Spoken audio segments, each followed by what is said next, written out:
The Iglesia ni Cristo-led rally at the People Power Monument continues to this hour. Now let's get updates on the ground from mobile journalist Jazz Paredes. Jazz, ano na ang nangyayari dyan at may nakikita ka bang dumalo na mga personalidad?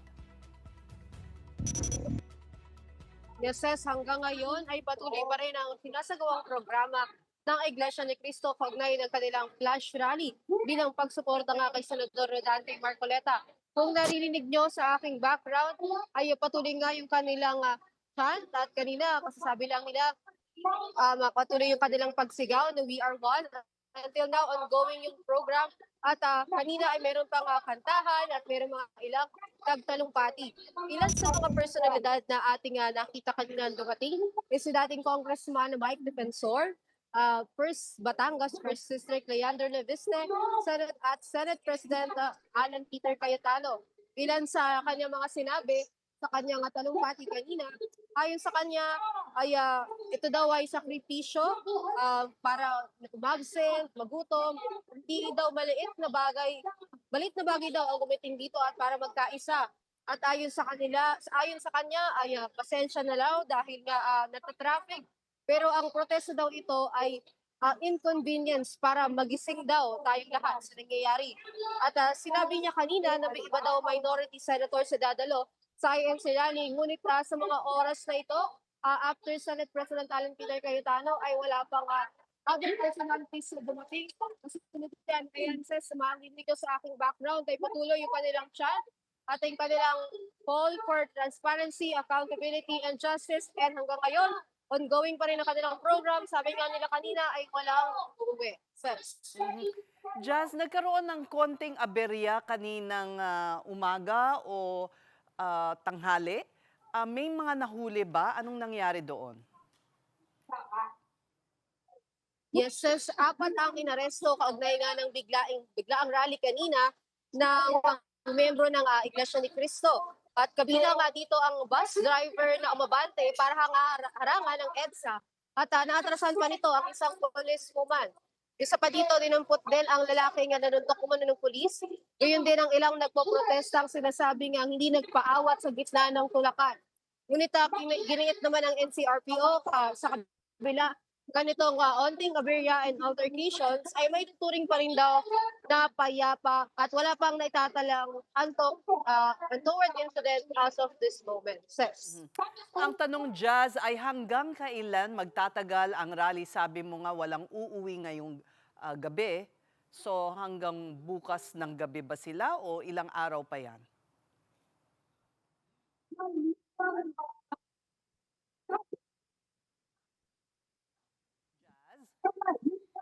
Sis. Hanggang kailan itong rally? Ilang araw ba ang permit na nakuha nila?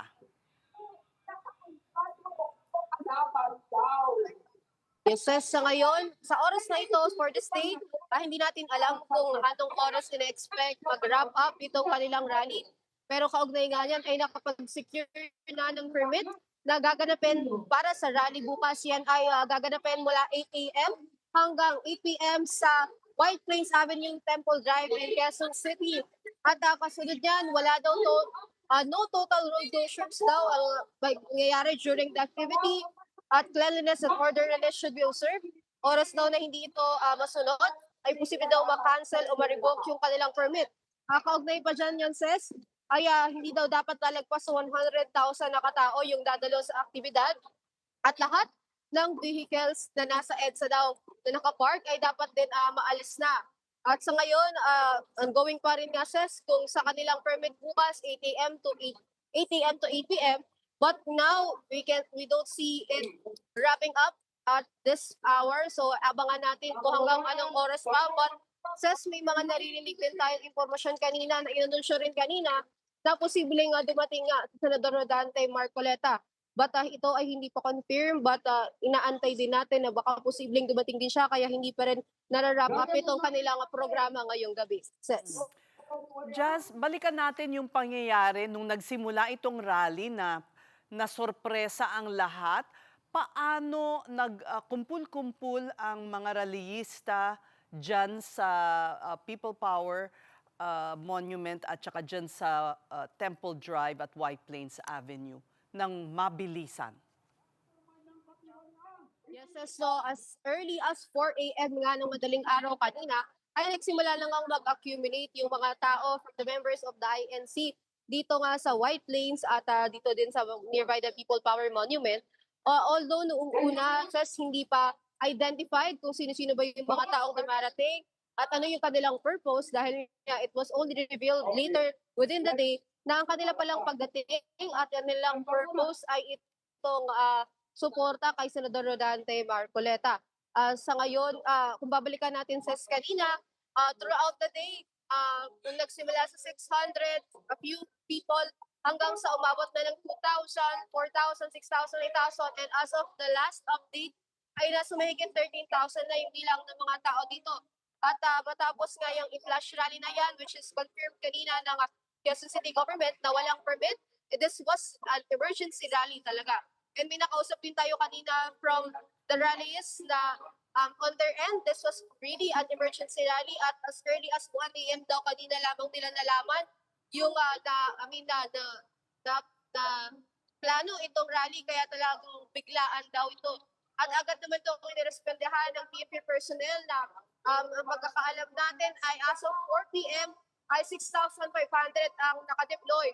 At bukas nga ay naka-full alert status nga rin sila CESCO nationwide. At bukas ay inaasahan natin na mas order, mas maayos at mas organized following the terms din nakasaad doon sa kanilang permit na nilabas ng Quezon City Government. Just panghuli na lang, dumadaloy ba ang trapiko or anong sitwasyon dyan ngayon? Yes, so hindi lang natin mabakita sa ngayon dahil medyo madilim sa aking likuran. But dito sa southbound lane, northbound lane and southbound lane sa kapila, kung makikita man natin, medyo madilim lang, ay dumadaloy naman ang mga motorista, hindi naman heavy traffic ang nakikita natin. At kanina, sa around 7 p.m. Medyo bumigat yung daloy ng traffic pa southbound. Meron pa tayong mga naririnig-rinig na hanggang Quezon City daw ay abot itong traffic. Pero ngayon nakikita natin na mas maayos na yung flow ng trapiko at to this moment ay occupied pa rin yung up to 3 lanes ng kalsada ng mga miyembro ng INC. Meron din tayong mga portalets na nakikita at yung mga kanilang mga sasakyan na ginamit para makapunta dito including buses, mga sasakyan at even mga motor ay nakapark pa rin until now hanggang dito. Kaya until now is yung busway at yung isang lane pa lamang ng EDSA ang nagagamit. But for now, patuloy naman yung daloy ng mga sasakyan dito sa kaba ng EDSA, both northbound and southbound. Maraming salamat. That was mobile journalist Jas Paredes there giving us the latest from the EDSA People Power Monument.